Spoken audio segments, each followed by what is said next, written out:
Hello, मी मेघना माझ्या YouTube चॅनलमध्ये तुम्हा सर्वांचं खूप खूप स्वागत करते. तर आज आपण बनवणार आहोत मटार पनीर. तर त्यासाठी मी इथे 200 ग्रॅम पनीर घेतलेलं आहे आणि ते छान असं कट करून घेतलं. तर तुम्हाला हव्या त्या साईजमध्ये तुम्ही कट करून घेऊ शकता. तर मी ते कट करून घेतलं आणि हे ना आपण छान असं तेलामध्ये फ्राय करणार आहे. थोडंसं बटर वगैरे टाकून पण तुम्ही फ्राय करू शकता.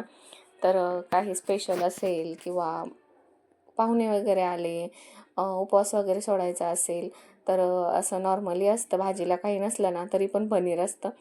तर मी ते छान असं ब्राऊन कलर येईपर्यंत पनीर फ्राय करून घेतलं. नंतर आता आपल्याला त्याची ग्रेव्ही बनवायची आहे. तर त्यासाठी मी इथे 2 कांदे आणि 2 टोमॅटो मीडियम आकाराचे घेतलेले आहेत.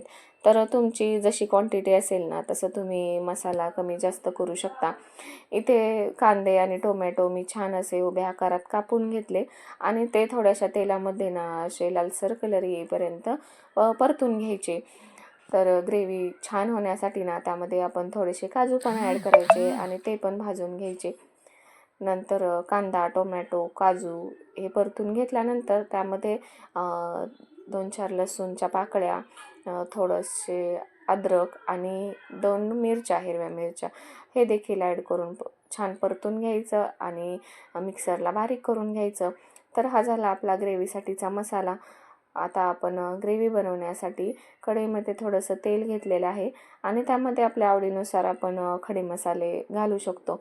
मी इथे जिरे आणि तेजपत्ता टाकलेला आहे आणि आपण जो ग्रेव्हीसाठी मसाला केलेला आहे, कांदा टोमॅटोची प्युरी, तर ती पण ॲड केलेली आहे.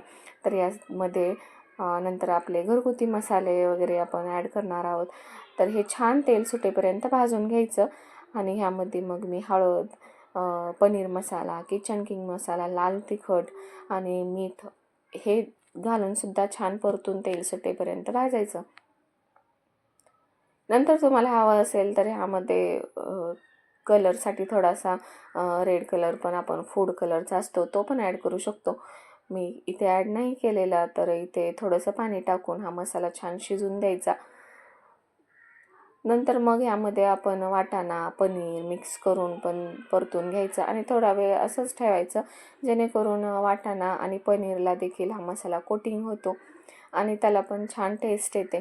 मग आपल्या आवडीनुसार आपल्याला जसं ग्रेव्ही हवी आहे तसं पाणी ॲड करायचं आणि छान अशी उकळी येऊन द्यायची. 5 ते 7 मिनटं असंच गॅसवर हे उकळत ठेवायचं आणि हे बघा किती छान मटार पनीर झालेलं आहे. तर ही रेसिपी तुम्हाला कशी वाटली, आवडली असेल तर नक्की लाईक करा आणि अजूनही आपल्या चॅनलला सबस्क्राईब केलं नसेल ना तर सबस्क्राईब करा. भेटू अशाच एका नवीन व्हिडिओ मध्ये. तोपर्यंत बाय.